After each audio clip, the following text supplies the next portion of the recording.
নমস্কার, আজকে আমি একটি তালের অন্যরকম রেসিপি নিয়ে চলে এসেছি। এটা তালের কেক অথবা তালের ভাপা পিঠেও বলতে পারেন। তাই আসুন ঝটপট তৈরি করে নেওয়া যাক।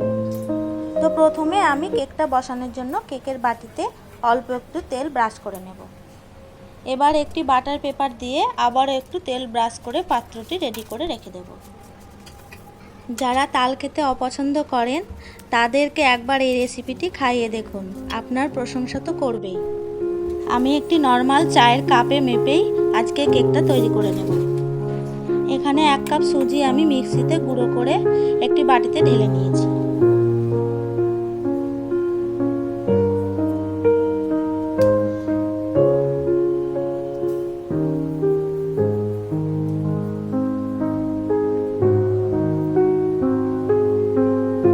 আর 1 কাপ চিনিও গুঁড়ো করে রেখে দিয়েছি।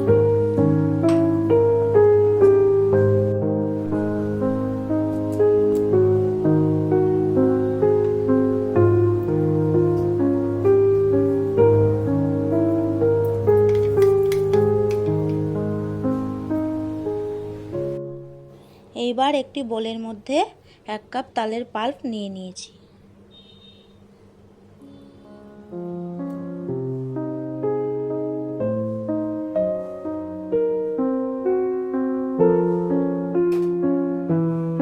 আর নিয়ে নিয়েছি 4 ভাগের 1 ভাগ সাদা তেল।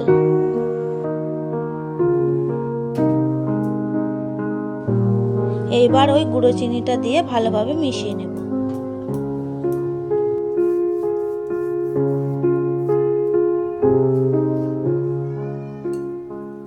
আর যে কোনো কেক বানানোর সময় কিন্তু একই দিকে ঘুরিয়ে ঘুরিয়ে মেশাতে হবে। একবার এদিক একবার ওদিক এইভাবে মেশালে কিন্তু হবে না, এটা লক্ষ্য রাখতে হবে।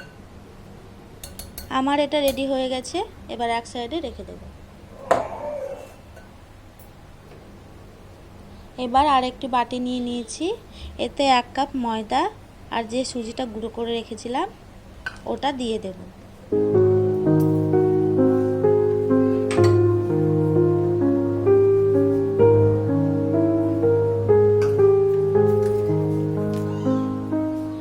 আর দিয়ে দেব 2 চামচ মতো পাউডার দুধ, এতে করে টেস্টটা আরও বাড়িয়ে দেবে। আর সামান্য পরিমাণ নুন দিয়ে একটু মিশিয়ে নেব।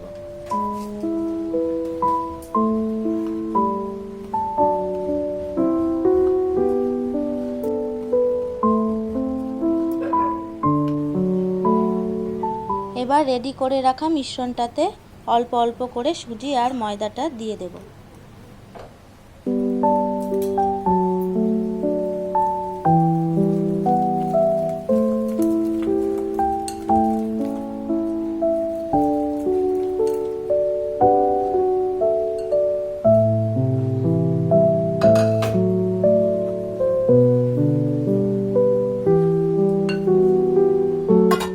আর রুম টেম্পারেচারে রাখা দুধ অল্প অল্প করে দিয়ে ভালো করে মিশিয়ে নেব।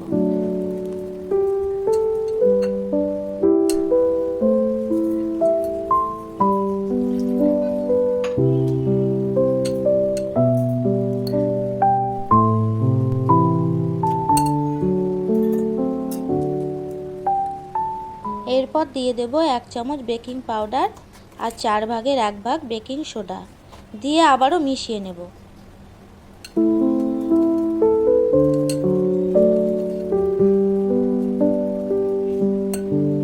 আর এখানে আমি 3 চামচ মতো নারকেল কোড়া দিয়ে মিশিয়ে নিয়েছি।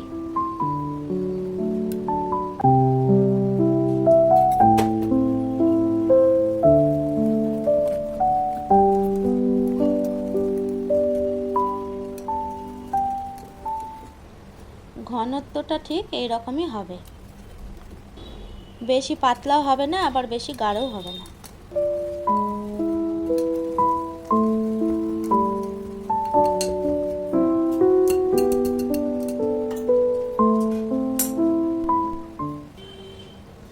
এবার ওই কেকের পাত্রে ঢেলে নিলাম।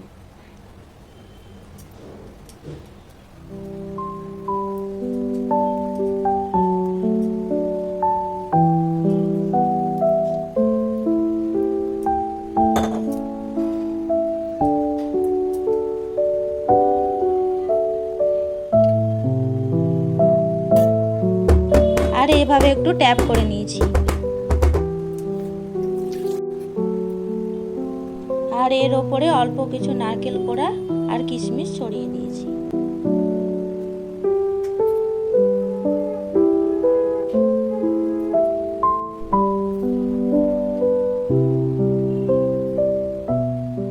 আগে থেকে গ্যাস জ্বালিয়ে একটি পাত্রে কিছুটা নুন দিয়ে তার উপর স্ট্যান্ড বসিয়ে গরম করে নিয়েছি। এবার কেকের বাটিটা খুব সাবধানে বসিয়ে দেব। আর কিছুটা আটা মেখে এইভাবে চারিধার এয়ারটাইট করে নিয়েছি, যাতে করে কোনো ফাঁক না থাকে।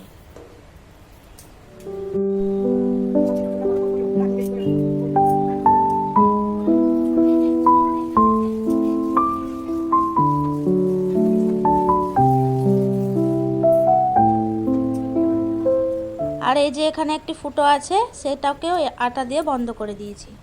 এবার কেকটা বেক হতে দেব আধ ঘন্টা মতো। আধ ঘন্টা পর ফিরে এলাম। কালারটা একবার দেখুন, কত সুন্দর হয়েছে।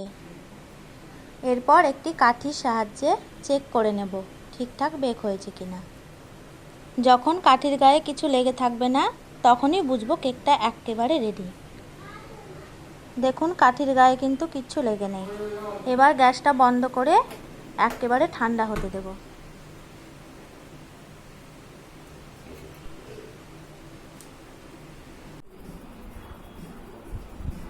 একটি ছুরি দিয়ে এইভাবে চারিধারটা কেটে নেব, এতে করে খুব সহজে কেকটা উঠে আসবে। এবার এইভাবে উল্টে নেব। দেখুন কত সুন্দর কালারটা এসেছে।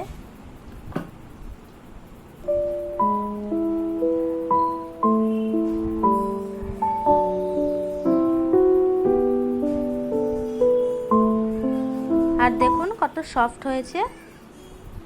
আর এখন তো তেলে ভাজা জিনিসটা অনেকে খেতে চায় না, আর অনেক সময়ও লাগে। তাই এই কেক বা পিঠেটি একটি বানালে বাড়ির শুদ্ধ লোক সকলে খেতে পারবে, আর ঝটপট হয়েও যাবে।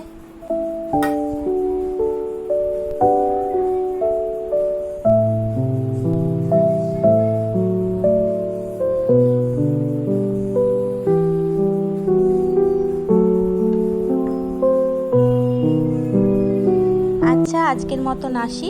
আর আমার ভিডিওগুলো দেখতে চাইলে রান্নায় সহজিয়া পারমিতার চ্যানেলটিকে অবশ্যই একটি লাইক, শেয়ার আর সাবস্ক্রাইব করে দেবেন।